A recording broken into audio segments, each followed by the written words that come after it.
Thank you, sir. Shri Mayank Kumar Nayak.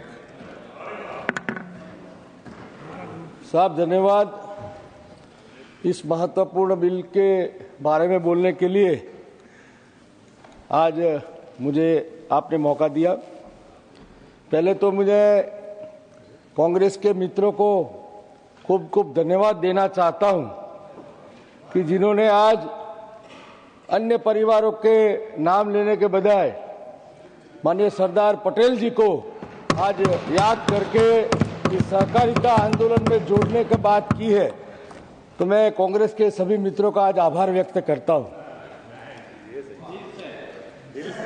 माननीय मोदी जी की सोच है कि अंत्योदय की योजना के माध्यम से गांव, गरीब, किसान, मजदूर सभी इस देश में मजबूत राष्ट्र बनाने के लिए उनके तक विकास पहुंचे, इसीलिए माननीय मोदी जी कार्य कर रहे हैं। और उसी श्रृंखला में उन्होंने सहकारिता मंत्रालय जब अलग किया तो देश के गृह मंत्री और प्रथम सहकारिता मंत्री का रूप में आदरणीय अमित भाई साहब को उन्होंने जिम्मेवारी दी और उस जिम्मेवारी को लेकर सहकारिता मंत्रालय में आमूल परिवर्तन लाके गांव को मजबूत करने के लिए सहकारिता आंदोलन के माध्यम से गांव में किसान, पशुपालन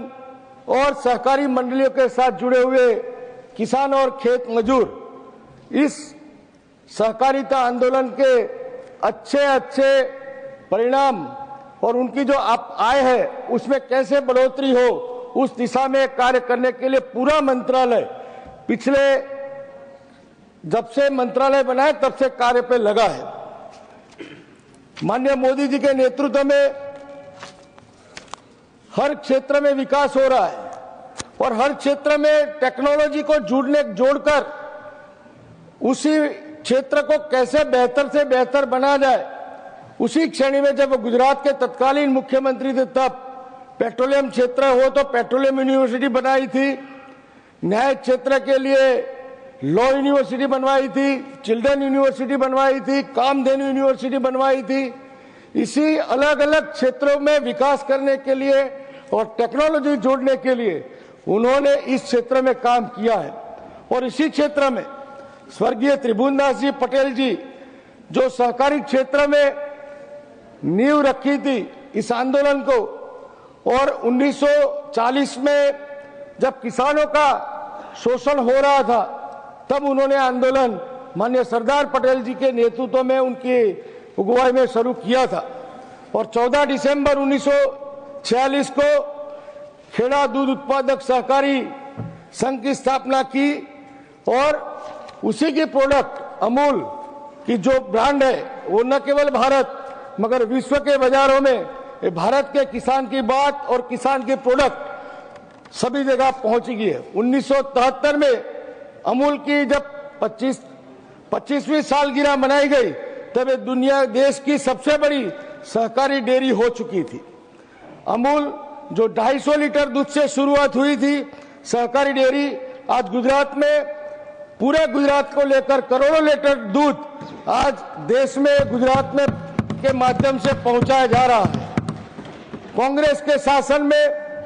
इस मंत्रालय के पीछे 300 करोड़ रुपए की आवंटन किया जाता था, मगर मुझे कहते हुए गर्व हो रहा है कि माननीय मोदी जी के नेतृत्व में इस क्षेत्र में इस विभाग को 600 करोड़ से भी ज्यादा पैसा दिया गया है और इस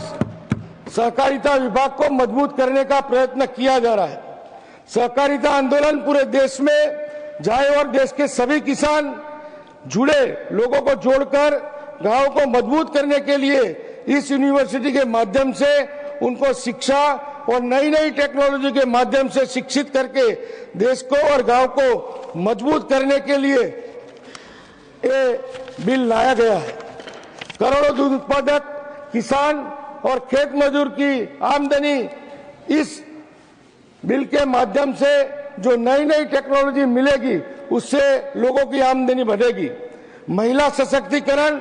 और उसके लिए सहकारिता मॉडल ये पूरे विश्व में और पूरे भारत में नंबर 1 है। गुजरात में सहकारिता आंदोलन के माध्यम से सेवा सहकारी मंडली के द्वारा किसानों को 2 लाख रुपया और अभी हमारी सरकार ने 5 लाख रुपया किया है, वो 0% ब्याज पे किसानों को दिया जाता है। ये पूरे भारत में एक ऐसा हमारा स्टेट है कि पूरे किसानों को 5 लाख रुपए का ऋण 0% पे सूद पे दिया जाता है। करोड़ों किसान इस योजना के माध्यम से अपनी खेती और खेत पैदाश पैदा करते हैं और खेती की उपज के लिए एमएसपी पर जो किसान की बिक्री खरीदी की जाती है वो भी ये सहकारी मॉडल के माध्यम से की जाती है और उसकी उपज को खरीदने के लिए भी सहकारी संस्थाओं को भी ये दायित्व दिया जाता है। इतना बड़ा नेटवर्क है कि उसे आधुनिक बनाना, टेक्नोलॉजी के साथ सर्च करना और दुनिया के मार्केट में अपनी किसान की प्रोडक्ट वैल्यू एडेड करके हो जाए, वो सब ये बिल के माध्यम से टेक्नोक्रेट होके देश और दुनिया के सामने रखा जाएगा। अभी किसान कॉन्ट्रैक्ट फार्मिंग के माध्यम से नई नई प्रोडक्ट बनाता है और कॉन्ट्रैक्ट फार्मिंग के माध्यम से किसान का मुनाफा और उसकी लागत वो पहले से ही तय हो जाती है। इसी मॉडल में, इस मॉडल के कारण किसान ज्यादा से ज्यादा उपज पैदा कर सके, नई नई टेक्नोलॉजी, नए नए आयामों को छू सके। इसीलिए एक जो यूनिवर्सिटी के माध्यम से नए नए टेक्नोक्रेट इस फील्ड में आएंगे और पूरे देश में और देश की प्रोडक्ट को दुनिया के मार्केट में दिखाएंगे। सहकारी प्रवृत्ति के माध्यम से दूध और दूध की प्रोडक्ट की तो बात हुई, मगर जो पशु है उसका गोबर को भी इकट्ठा करके उसकी बैंक बना के हमारे वहां एक मॉडल हुआ है कि गोबर गैस के माध्यम से सीएनजी प्रोडक्ट करना और सीएनजी का पेट्रोल पंप बना के 4 व्हीलर 2 व्हीलर सब में डाल के हमारे बनासकांठा में भी शुरू हुआ है। तो सहकारी संस्था के माध्यम से इस गोबर का भी, जो किसान और किसान के गाय भैंस का जो गोबर है उनसे भी उनको आय मिल सके, इस तरह का मॉडल गुजरात में स्थापित किया है। अभी ये मॉडल के माध्यम से आधुनिक खेती हो, स्प्रिंकलर से माध्यम से किसान खेती करे जिससे पानी की बचत हो सके, नए नए प्रयोग करके सरकारी बैंक और डेयरी जैसी संस्थाओं किसानों की इनकम बढ़े, इसीलिए कार्य कर रही है। ये हमारी सामाजिक जिम्मेदारी है और सामाजिक जिम्मेदारी निभाते हुए हमारे वहां गुजरात में सहकारी संस्थाओं के द्वारा भी मेडिकल कॉलेज चलानी हो, स्कूल चलानी हो, कॉलेज चलानी हो या सैनिक स्कूल जैसा मॉडल भी सहकारी संस्थाओं के माध्यम से चल रहा है। तो इस बिल को जिस तरह से माननीय मोदी साहब ने पेश किया है और माननीय सहकारिता मंत्री आदरणीय अमित भाई शाह साहब ने पेश किया है, ये बिल के माध्यम से आत्मनिर्भर भारत बनाने का जो सपना है, सबका साथ, सबका विकास, सबका विश्वास और सबका प्रयास, इस सूत्र को चरितार्थ करने के लिए माननीय मोदी जी का जो प्रयास है और ये बिल लाया जा रहा है उसको भारत की जनता के सामने रखा जाए, संसद के माध्यम से जो रखा है उसका मैं भरपूर समर्थन करता हूं। और मेरी गुजारिश है कि ये बिल भारत के जो किसान है और किसान के द्वारा जो पशुपालक है और पशुपालक के सिवा भी जितनी भी कोऑपरेटिव बैंक से शुगर फैक्ट्री है उनमें मजबूती आएगी और आने वाले दिन में जो माननीय मोदी जी ने जो सपना देखा है कि 2047 में भारत को विश्व गुरु बनाने का जो सपना देखा है उसको पूरा करने के लिए ये बिल एक महत्व का